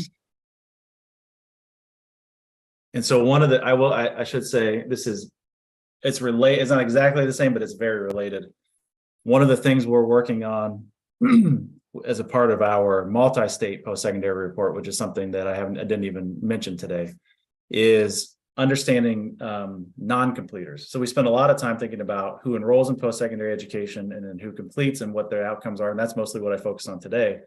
But just like what you were just mentioning, Representative Tipton, to those who are not in the workforce, well, what happens to those who do not complete a post-secondary credential but were enrolled? And I think we could do similar work relative to those not in the workforce, or those who were in the workforce and no longer are. I think we could really do some analysis on understanding who those are and what kind of patterns might precipitate dropping out of the workforce, things like that. Mm-hmm. Matt, one thing that going back to credentialing again, that I would like to maybe better understand is our proprietary ed programs and those short-term credentialing opportunities. I know there's limitations on some of that data. I know we get a lot from our KCTS certificate and diploma programs, and some of the privates that even have some of that going on. But I want to dig a little deeper even to some of those proprietary ed types of programs and outcomes there. So that's where my brain is as well on things I want to know more about. Yeah, I think Especially that's as we look to see, as Representative Tipton said, we've expanded keys opportunities to those kinds of programs. There's been a lot of emphasis on recognizing those as viable post-secondary options. And I would love to be able to share the data on what that's telling us. That's a great call out, Leslie. And as you say, we do have that data, and there are limitations, but there are limitations to all the data we have. So Sure. It shouldn't limit us from using it. Okay. Guys, anything else on this one before I move us on to question 3? All right, question 3, biggest opportunities to collaborate and or leverage improvements. What thoughts do you have here?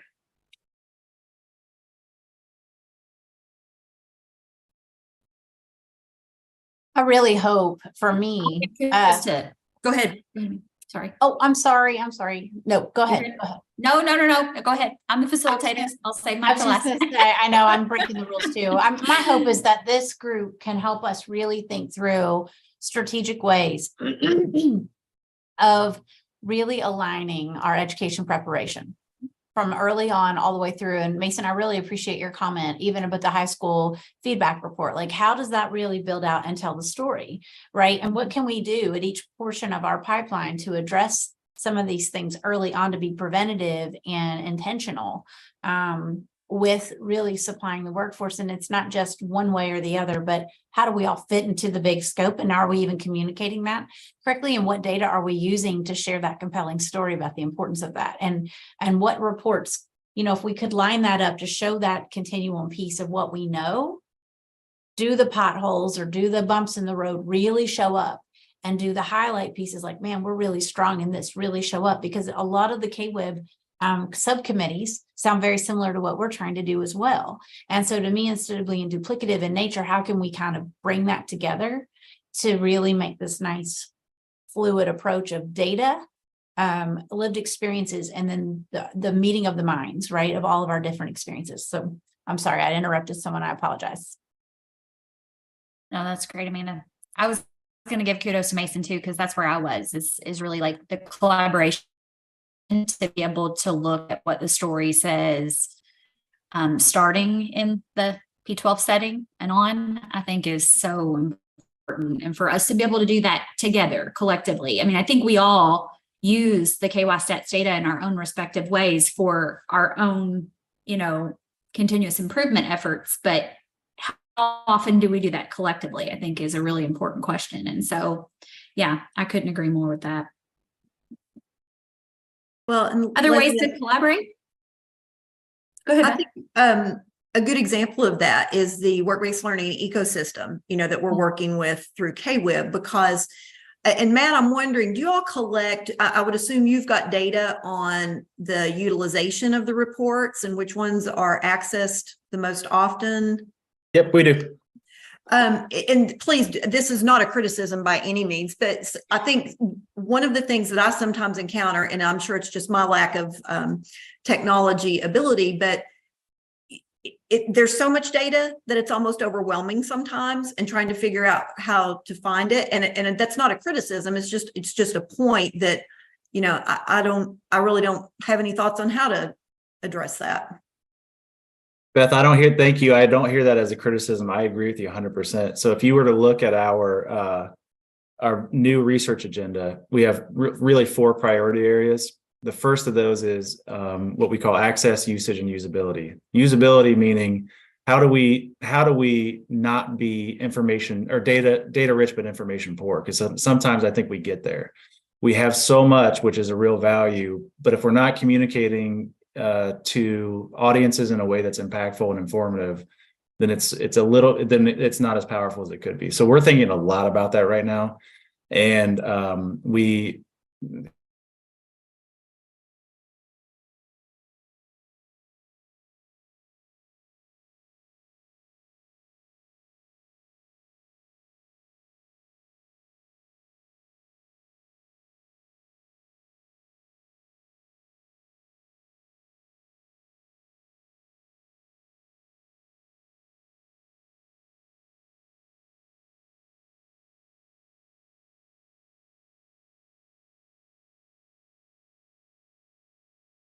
overview of just what you all discussed, just to get this conversation started. It is by far not over. It's just beginning. So Debbie, I'll turn it to you and then I'll turn it to Leslie. Well, and thank you to Robin for keeping up with the wonderful conversation that we were having. So if I misstate anything, you all keep me honest here. So for the first question, what resonated or stood out from the data presentation, conversations around, is the pipeline built for high demand jobs was raised. And then how does financial aid affect workforce readiness and opportunity to prepare? How are we aligning financial aid with policy and economic workforce needs? So going back to the alignment piece, right? Are we talking with the right folks and aligning those initiatives? The second question was, what is missing from the first view of data and what else do we want or need to know? Brought up here was, are we failing students by not getting them through the whole pipeline, the education pipeline, all the way to graduation? Like, are we able to track them when they're dropping out, why they're dropping out? Nurses passing the NCLEX, for example. I probably said that acronym wrong, so I apologize. But then how many of the students we educate are going out of state after we educate them? Some staggering numbers were discussed in our conversation. 40% are coming to UK. I guess 20% are coming to U of L. Are those folks staying in Kentucky or are they moving on? Where are our biggest opportunities to collaborate or leverage improvements? Suggestions here were, do we need something to get people to move into areas where they are most needed? So, you know, the Golden Triangle is usually pretty good about pulling people in, right? But we've got a lot more rural spots than we do Golden Triangle areas. Continue with interventions like SB that close the gaps. Fund them and continue pushing for these programs. Interventions like Senate bills, with ARPA monies ending, what are we going to do to sustain those positive programs? I believe is what I heard. And then other notes and takeaways: importance of associate degrees to high demand fields. We do have information to surgically dig into the questions we have. We have the importance of collaboration across all agencies. It's very key. Key research questions in the area. University of Louisville is at 19.5% of incoming class in the co-requisite math courses, up from 3% in 2017. I think we said that right, Jenny. Let us know. Slightly higher than KCTCS requirement for readiness. And are those the accurate numbers? Should those numbers be reviewed? And then what will happen when COVID dollars run out? Will there be funding to continue what we started with federal dollars? So a lot there, but glad the conversation will continue. Back to you, Amanda. Davey, I just want to throw in one point. The exact example was given around your last statement was that with such a higher need to actually, I'll call it remediate, even though that's not the word I use often, was pointed out by University of Louisville data. All of our campuses are showing similar data. So with the bridge programming we've been able to do, as the commissioner recognized too, has been actually able to do a lot of good stuff. It was a little money to do a lot of good stuff, but we run out of those dollars. So knowing that we're going to be dealing with this for a while, how do we think about, now I guess Representative Tipton, as a conversation to you, this has been a success story, huge success story. And how do we keep that up, knowing what those data are, knowing that fact. So anyway, I wanted to kind of throw that in as an example of your last statement. No, thank you, sir. I saw SB and took it for Senate bill and not Summer Bridge, but appreciate that. Thank you so much, Debbie and team. And Leslie, if you'll wrap us up on the breakout groups. Sure. I was happy to facilitate my Rockstar team.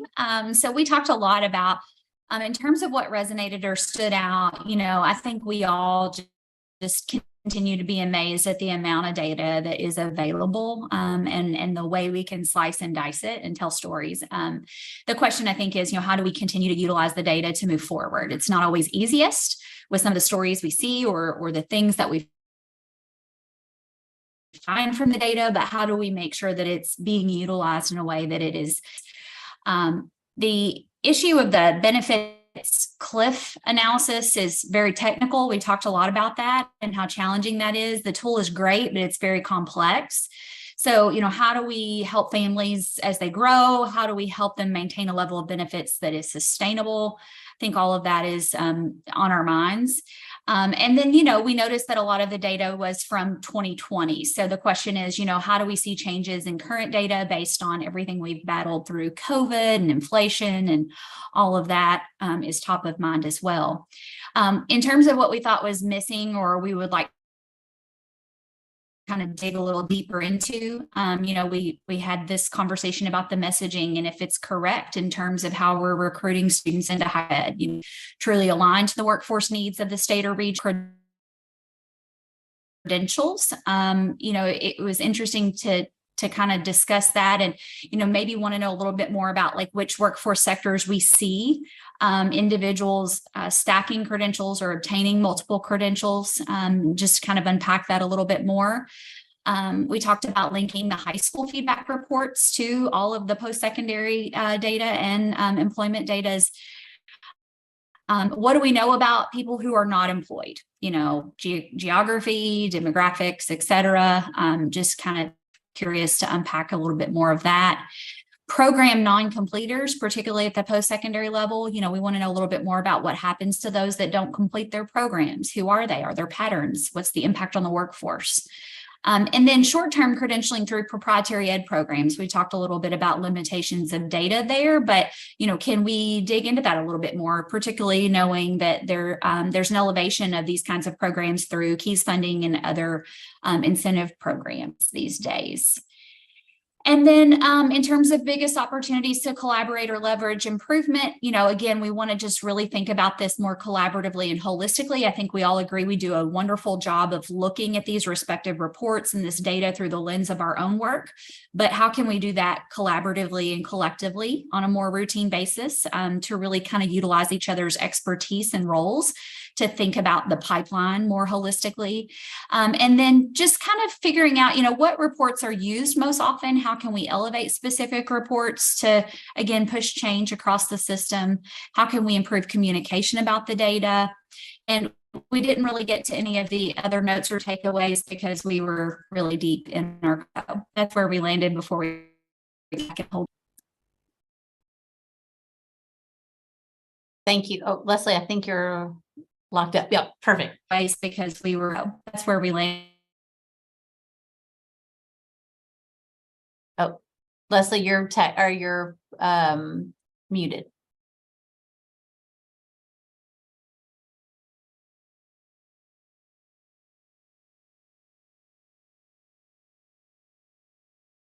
I think oh, there she is. Amanda, it's like Zoom is acting really wonky for me. Did you all hear my report? Because I gave it. We did up until like the last couple of sentences, and then it just went robotic, but we're all good. Okay. And it's telling me I'm trying to share my screen, but I promise I'm not. I don't know what's going on with Zoom today, but yeah. So can you see my screen? Nope. We just see a frozen picture of you. Okay. Thank you, Leslie, for sharing. So we're going to wrap it up. We have a minute. And clearly there's even some things on our agenda we didn't get to, so that will definitely go into July. I think this is a great beginning to a conversation to really help promote alignment. And I think this is the group who can really help push on that thinking, and having incredible partners with KY Stats and all of you on this call, I think will get us there. And I appreciate the pushback and the challenge and the clarity that will drive us to our next steps. I will turn it to Commissioner Glass or Dr. Thompson. Do either of you want to say anything before we close out today? I'll just say thanks everybody for listening in, and thanks to the presentations from KWIB and Representative Tipton and KY Stats that were really informative. Lots of information to process through, but we'll get there. So Aaron, how about you? No, I just want to say it's clear, and with KWIB's presentation and Matt and Travis on the data, we're doing a lot more systematic approaches for Kentucky than we've ever done it. And now we've got the ability to really bring look at the gaps and bring those into play in what we talk with the legislature and the governor's office about. So I'm happy with the way we're moving this, and just wanted to point out once again that we were just picked to be one of the best P20 systematic approaches in the nation. There's reasons for that. And today we were able to show that. So thank you all. And Amanda, thank you and your team for the work you always do. Absolutely. So we will follow up and send you an email with all these resources so you have time to process a little bit. Our next meeting is July 19th, so we will be sending information. And the other thing we will be adding to your email is we talked about Summer Bridge last time. We have our last year with the COVID relief dollars that we received from KDE to offer one more round. And so the Summer Bridge programs have created one-pagers to help with recruitment. So if you can get that out to the folks that you work with, we would be forever grateful. We really are trying to increase enrollment and really trying to help provide opportunities for incoming students. That could be adults as well. It is not traditional high school students. It depends. And you'll see the different flyers and what the institutions are offering. So many thanks in advance for your help. Other than that, we will be in touch and are incredibly grateful for your expertise and time. I hope you guys have a great day. Thanks so much.